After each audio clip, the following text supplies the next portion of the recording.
ایک مختصر سی نظم پیش کرتا ہوں. عنوان ہے اے شریف انسانوں. خون اپنا ہو یا پرایا ہو، خون اپنا ہو یا پرایا ہو، نسل آدم کا خون ہے آخر. جنگ مشرق میں ہو کہ مغرب میں، امن عالم کا خون ہے آخر.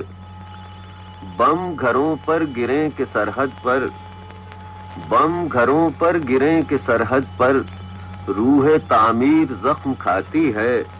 کھیت اپنے جلیں کہ اوروں کے، زیست فاقوں سے تلملاتی ہے. ٹینک آگے بڑھیں کہ پیچھے ہٹیں، ٹینک آگے بڑھیں کہ پیچھے ہٹیں، کوکھ دھرتی کی بانجھ ہوتی ہے. فتح کا جشن ہو کہ ہار کا سوگ، زندگی میتوں پہ روتی ہے. جنگ تو خود ہی ایک مسئلہ ہے، جنگ تو خود ہی ایک مسئلہ ہے.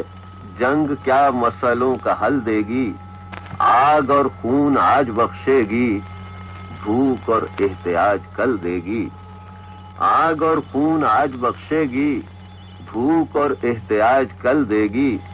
اس لیے اے شریف انسانوں، اس لیے اے شریف انسانوں، جنگ ٹلتی رہے تو بہتر ہے. اس لیے اے شریف انسانوں، جنگ ٹلتی رہے تو بہتر ہے. آپ اور ہم سبھی کے آنگن میں، آپ اور ہم سبھی کے آنگن میں، شمع جلتی رہے تو بہتر ہے.